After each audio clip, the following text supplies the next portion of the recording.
Hi friends, another video. Thank you so much for tuning in.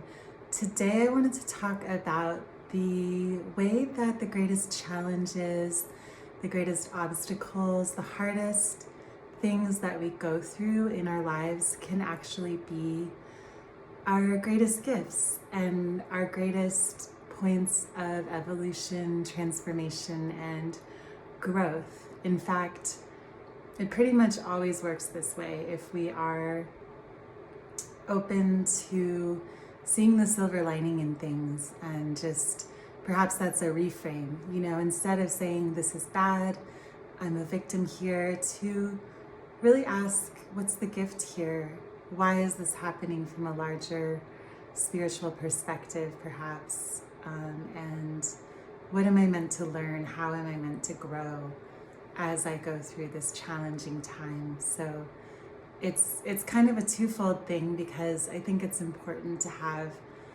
compassion and grace for ourselves as we do ride through life's very human challenges that come along, health challenges, breakups, someone passing out of our life, just any number of things. Human life is pretty much never without challenge. And so it's important to have compassion for our human selves. And then at some point, as we process the grief or the pain, there's an invitation to take a step back and to view things from a larger perspective and ask the question, how can I reframe this so that in the way I'm viewing this, I can see that this challenge, while it was so hard to go through, it actually has been an enormous gift. It's been an enormous source of my own growth, my soul's growth and transformation. I was inspired to talk about this today because this question was posed in a coaching container that I'm currently in. Shout out to Victor Odo and Aaron Dowdy, who are offering this free full-time purpose coaching container right now for several weeks. And they posed this question this morning: how have difficulties or challenges in your life, how could you reframe them to see them as a blessing, or at least a huge source of transformation? So I have been looking at my life for a while now, and this really started for me, or was really driven home for me, when I went through a very challenging situation a few years back, just to share my personal story with this and where I'm coming from. And, first I experienced a breakup.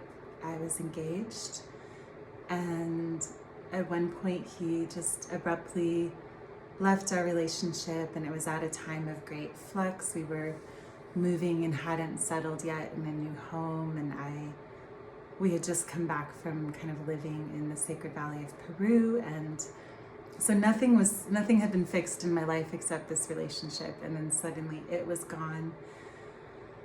And I was in free fall with a deeply shattered heart, and that was so challenging. I would wake up every morning, remember, and just start bawling again when I remembered that he had left. And I actually never saw him again after the day that he left me.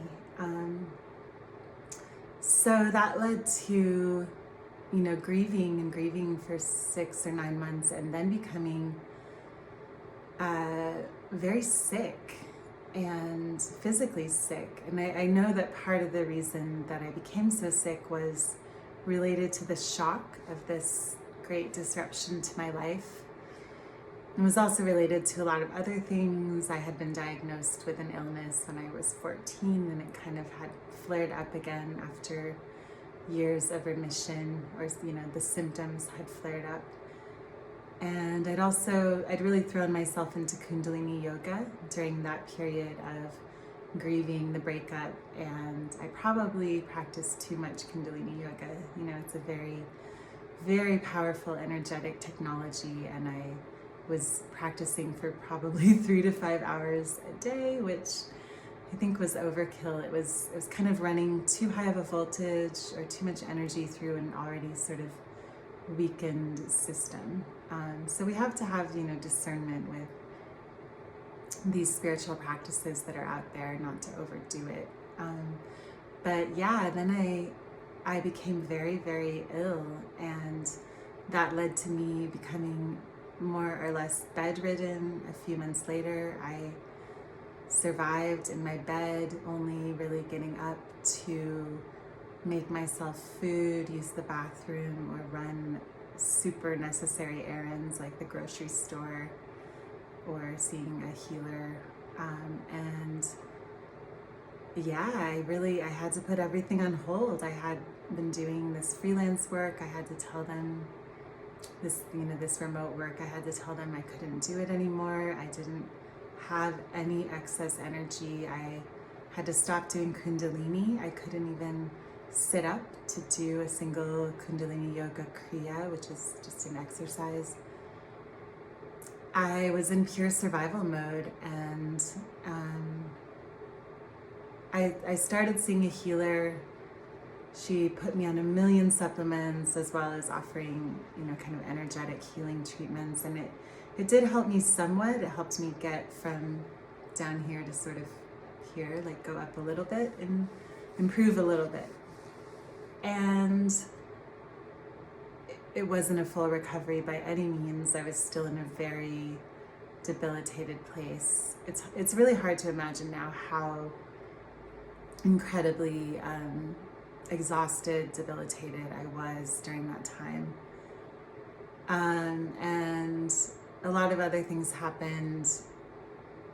And eventually I stopped taking all of the supplements. I got tired of it, and I proceeded to get really, really sick. I had just moved to a new town, the one where I live now. Believe it or not, I had moved in the midst of this because, like I said, when, you know, all of this happened, I hadn't been in a super stable location since the breakup with my fiance, and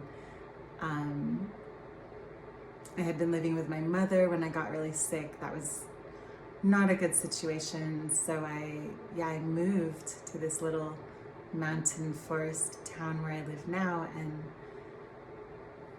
with the idea to heal, but I proceeded to get much, much worse, to the point where I was really not able to get out of bed and prepare my own food any longer, and I was kind of wasting away from starvation and malnutrition. And I would sit there on Pinterest just looking at recipes and looking at restaurant menus, and I would do this in like 4 a.m. You know, I was so hungry, but I couldn't summon the energy, and I was also in a lot of pain. I had intense pain in my abdomen every single day, so a lot of my energy was spent like mitigating this pain. And I was experiencing severe inflammation in my intestines, and scar tissue, and even partial obstruction, and just so much pain. I got to the point where I wasn't really feeding myself enough calories. I was already not really absorbing a lot of what I was eating, and I became severely malnourished, to the point where I was 40 pounds less than I am now. I was dangerously underweight, and it was dangerous.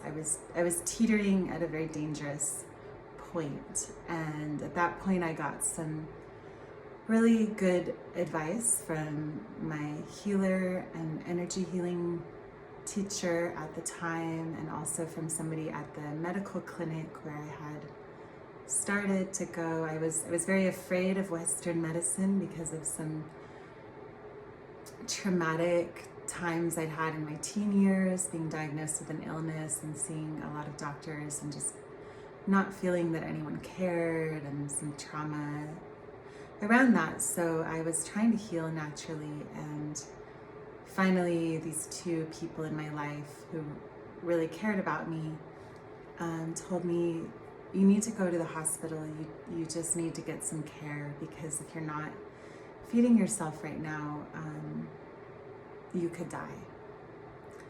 So I screamed and cried in my kitchen for 20 minutes. I was so scared to go to the hospital. I was gonna have to go through the emergency room, the bright lights, the poking and prodding that sort of often uncaring medical professionals that I might encounter, and I didn't want any of it. But I went, and I did encounter all of that, poking, prodding, bright lights, people who didn't believe I was sick, who were like, what's wrong with you? What do you have? But I pled my case, and I said I need to be admitted, and I even had them like speak with somebody at the clinic, and I summoned my Aries will to get myself admitted to the hospital, and was able to get some support, and was able to eat more and get some, intravenous nutrients, and it helped me come back from the precipice of potentially leaving this world. And a few months went by. This whole time I was studying to be an energy healer, and that was really difficult during this time, because I barely had any excess energy. But I did find that when I focused on other people and helping them, and I really let source energy come through me, I was able to summon more energy. And another really beautiful thing about that time, when I became so precipitously ill and underweight, that real, pivot point where I finally had to check myself into the hospital, was I was very, very close to spirit. As I became bedridden, as I just was spending all day in my bed watching BBC TV shows that weren't too crazy or intense, just watching these dramas. I felt my mental health didn't suffer that much. Of course, I had my moments of despair, of hollering at the sky to help me, hollering at God or whoever. I need help. And for the most part, I was in good spirits. I would speak on the phone to my friends. I would watch my TV shows and mitigate my pain and try to feed myself. And it was a strangely non-depressed time. Because I felt very, very close to spirit, and I felt very held by the angels, and I felt that I became almost translucent in appearance during that time. My skin and just my whole appearance, and I was kind of hovering between this world and the world beyond, is what I see later. There was a cat that lived in my house, and the cat would always come and stare at me, and it kind of creeped me out. He would come sit on my bed, and I was always like, why is he staring at me? And my friend said, he's probably trying to figure out what's going on. He's looking at your aura, because I was really like half here in this earthly world and half in a kind of spirit world, and it was this real pivot point of, am I going to stay on earth, or am I going to actually leave and go join the angels, the spirits, whoever's up there? And so there was such a gift in that. And I was also, I was studying energy healing, and I was so kind of open, psychically open. My psychic powers really came online, my visual abilities, my clairvoyance, we were starting to work on each other with energy healing, and I found I could see people's past lives, and I could see their energetic selves and all these other kind of selves, from other dimensions of people, and I could bring forth healing to help with what is showing up. And that's an ability, that's a thing I still do. If people ask for it, is these quantum energy healing sessions. So there were strangely so many gifts, and it was a strangely beautiful time, even as I was in so much pain, so much exhaustion, debilitation, pure survival mode really, and teetering on the precipice of death. It feels like I looked over the edge and I looked into the abyss, you could call it, and I had to make a decision. Am I going to stay here on earth, or am I gonna go?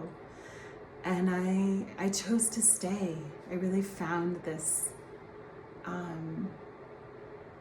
renewed sense of, I have a mission here and I need to stay here. I still have so much to do and so many ways that I am meant to serve. And so I chose consciously for the first time to be here in this body, be here on this earth. And I chose it not for myself, but so that I could be in service and be on my mission and help and serve as much as I'm able to the fullest extent of my destiny.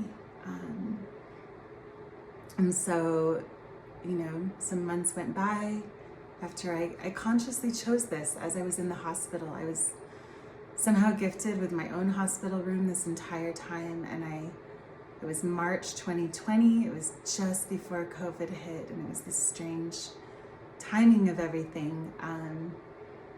And I was gifted with my own hospital room somehow for 11 days, even though most of the time people have roommates. And I had such a spiritual time in that hospital room when I was alone and no nurses were there, just talking to my guides, talking to the angels, just having this deep portal while I was in the hospital. I had a nice window, and in this private room. I don't even know, life just arranged itself this way. And then finally, the first suspected COVID patient of my town got checked in to the sort of adjoining, or the suite room, the room that was part of a suite next door. And I was like, I watched the nurses put on these biohazard suits to even bring the person a glass of water. And I thought, it's probably time to check out of the hospital now. I don't know what this COVID thing is, but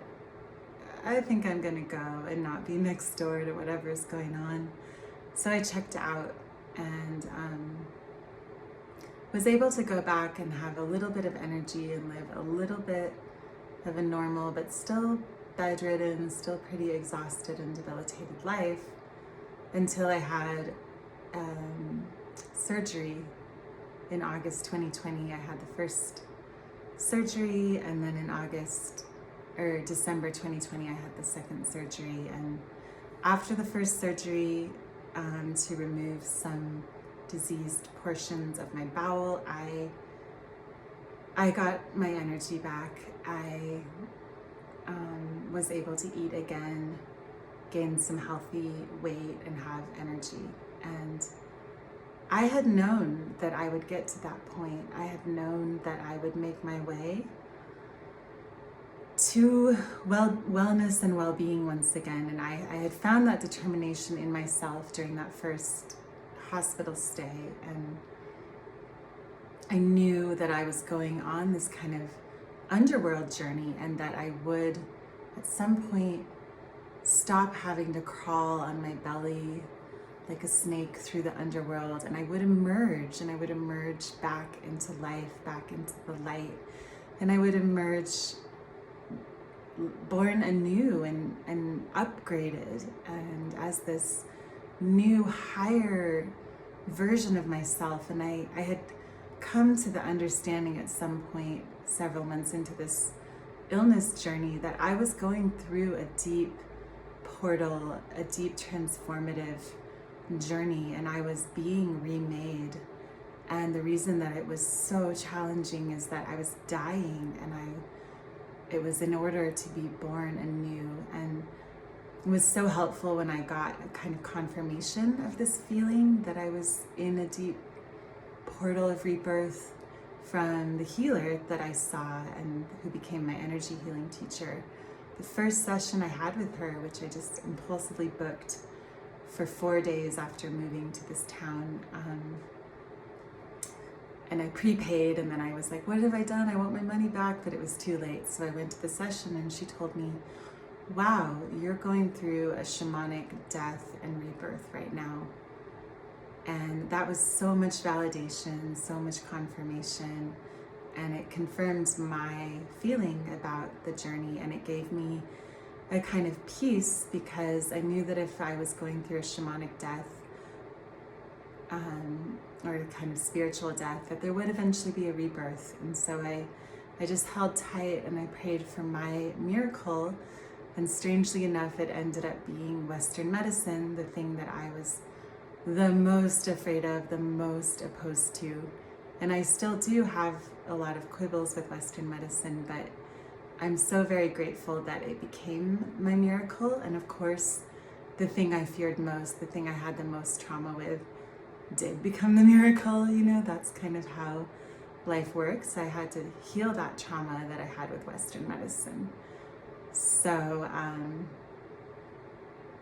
it ended up being the most important thing that had ever happened to me, to go through this illness journey, this tunnel, this portal that finally let me come out and emerge into a new and fuller version of myself. And you know, it's been 4 or 5 years since then, and I'm still moving forward, still stepping more and more fully into that self, still working with my health to really get it to vital tip-top shape, and peeling away some of the toxins, the parasites, and just peeling and peeling. I'm doing a liver cleanse right now to peel more and emerge more fully into myself.